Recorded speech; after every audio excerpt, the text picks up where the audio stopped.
Yes, this is an interesting one, isn't it? I think in my head, rather annoyingly, when I think about scale, I want to intuitively dig into what is the scale trying to achieve and like come at it from that angle. So, not intentionally avoiding the question, but I think thinking about what is it that we're trying to achieve from scale. And I think the government consultation paper was clear in some of those respects.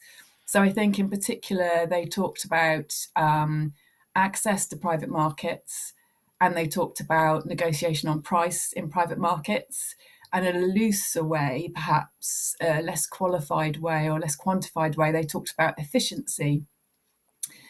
So there's probably a lot to unpack under those things, and it probably doesn't necessarily lead itself to the sort of very raw scale of assets under management measure.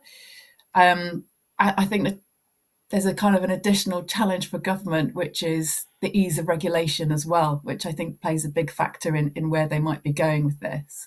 But I think if you're looking at the underlying objectives you're trying to achieve, then access to private markets, well, we're accessing private markets and we're at sort of just under 6 billion assets under management. So access hasn't been a problem for us.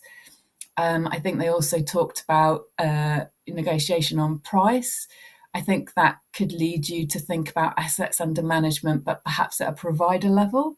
It's unlikely a provider will be sort of negotiating on price just to buy into something for one default. They're going to be looking across the range of their products and the range of their funds. And then I guess there's something as well the government talked about in terms of capability within schemes to invest in private markets. And also thinking, I think some people approach this in terms of thinking about how much assets under management do you need to have your own in-house investment team.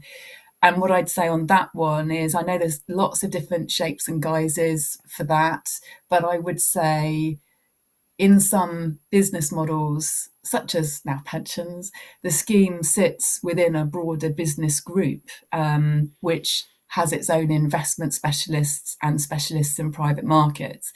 And so that capability isn't necessarily gained only through scale in terms of assets under management. It can be achieved through the group structure. So you can get that capability regardless of assets under management in a particular fund through your group capability.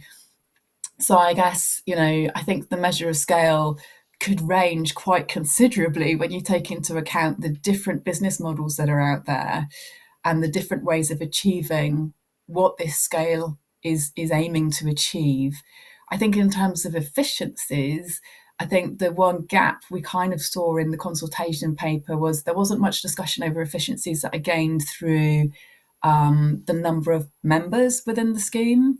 And this is quite core to some business models that are out there, including now pensions. So we have over 2 million members.